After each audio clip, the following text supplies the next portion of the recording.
पता है, गुनाहगार होने का मतलब ये नहीं है कि आप अब अल्लाह से दुआ नहीं मांग सकते। हम अक्सर सोचते हैं ना कि हम बहुत गुनाहगार हैं, इसीलिए हमें अल्लाह से दुआ नहीं मांगनी चाहिए क्योंकि हम इस काबिल ही नहीं है कि अल्लाह से कुछ मांग सकें। मैं तुम्हें बताता हूँ, हालांकि हमें ये नहीं पता कि हमारी दुआओं का मामला जिस हस्ती के साथ है वो रहम में सबसे बड़ा है। इसकी बख्शिश हमारे तसव्वुर से भी बाहर है और इसकी सखावत गैर महदूद है। आप जितनी दफ़ा अल्लाह से खैर और तौबा तलब करेंगे, अल्लाह उतनी ही दफ़ा आपको माफ़ कर देगा। आप जितना ज़्यादा अल्लाह से मांगेंगे, अल्लाह उतना ही ज़्यादा आपसे राज़ी होगा। तो आपने कभी भी अल्लाह से मांगना नहीं छोड़ना। फिर भी आप अपनी नज़र में कितने बड़े गुनाहगार ही क्यों ना हो जाएं, गुनाहों का एहसास हो जाना ही सबसे बड़ी दलील है कि अल्लाह ने आपको माफ़ कर दिया है। वरना कितने ही ऐसे लोग हैं जो गुनाहों के बाद भी ये ख्याल नहीं करते कि इनसे बड़ा नेक इंसान कोई नहीं है, और फिर अपने इसी ख्याल की बिना पर वो गरूर करने लगते हैं। अगर अल्लाह ने आपको इतनी ताकत दी है कि आप अपनी खताओं को देख सकते हैं, तो जान लें कि अल्लाह अब आपको बख्शने वाला है। बस देर आपकी तौबा की होती है। आपको कोई भी अल्लाह से दूर नहीं कर सकता, आप खुद अल्लाह से दूर चले जाते हैं जब आप इससे मांगना छोड़ देते हैं। कभी भी अल्लाह से ताल्लुक़ ख़त्म नहीं करें, कभी भी अल्लाह से मांगने में शर्म महसूस मत करें। इसके ख़जाने हमारे तख़य्युल से बड़े हैं और वो हमें हमेशा अता करेगा। हमारी तौबा हमेशा हमारे गुनाहों पर भारी होगी, और जब गुनाहों को और तौबा को इंसाफ के तराजू में तोला जाएगा तो तौबा का पलड़ा हमेशा भारी रहता है।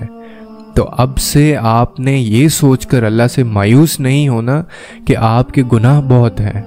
ये खुद तरसी अपने दिलों से निकाल दें, क्योंकि एक तौबा सब कुछ ठीक कर सकती है। बस एक तौबा आपके और अल्लाह के रिश्ते को फिर से नया कर सकती है।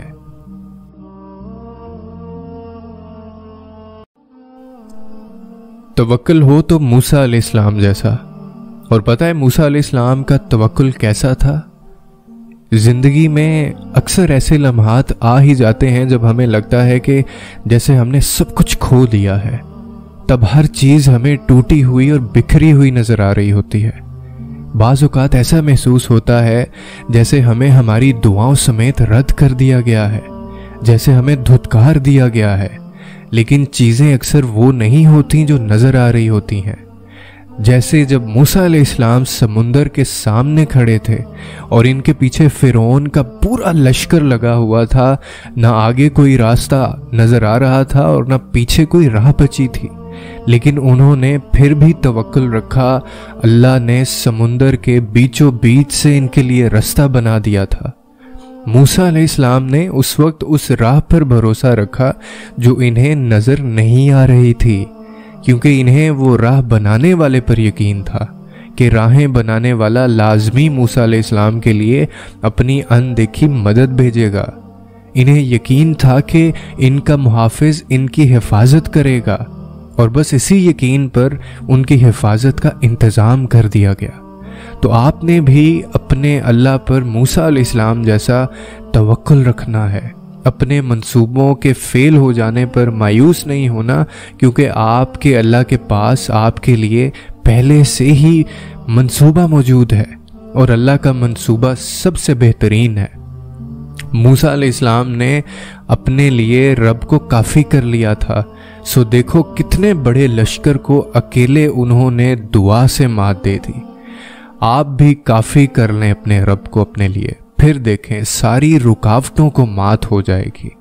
सामने खाई हो या फिर ठाठे मारता हुआ समुंदर हो, जो अल्लाह पर यकीन रखते हैं अल्लाह इन्हें पार लगा ही देता है।